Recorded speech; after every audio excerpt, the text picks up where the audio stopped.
Hey guys, in this video I'm going to be talking about the policies regarding minors and kids under 8. If you thought this video was helpful, don't forget to comment, like, share, and subscribe. So straight up, no, you can't take them. It's against both companies' TOSs. Why is this important, you might ask?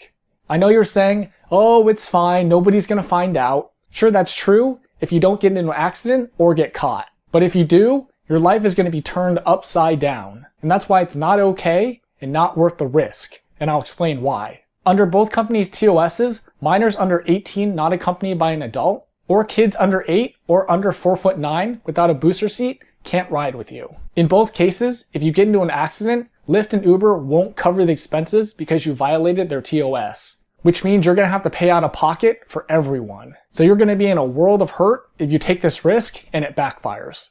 Not exactly worth the risk for a few bucks. Not to mention, when Lyft or Uber finds out, they're probably going to deactivate you. Another thing to note is that if a cop catches you with a kid under 8 or under 4'9" without a booster seat, you're on the hook, not the parent. Which is sort of silly, but it's sort of not at the same time. You're still responsible for everybody in the car, even if the dumb parent is negligent to their own kid. Children that young need a booster seat so the seatbelt is used in a correct way. If you're in an accident and the kid isn't in a booster seat, they could be easily killed. Because seatbelts are obviously designed for full-grown adults, not kids. So what should you do in this situation? Once you arrive, if you see a minor that's under 18 and you can't tell, ask for ID. It's as simple as that. For toddlers, ask the parent if they have a booster seat. If they look borderline 8 or 4'9", ask the parent to prove it.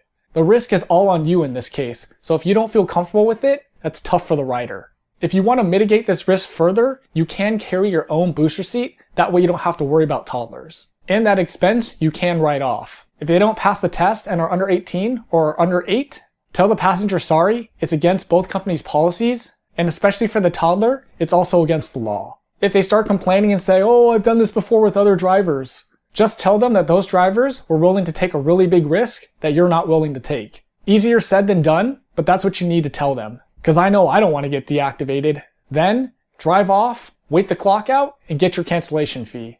And also don't forget to report them to Lyft and Uber. In these situations, the passenger gets 2 warnings and then they get deactivated on the 3rd. I'm sure most drivers have had this happen to them. What did you do in that situation? Let me know in the comments. Don't forget to like, share, and subscribe, and thanks for watching.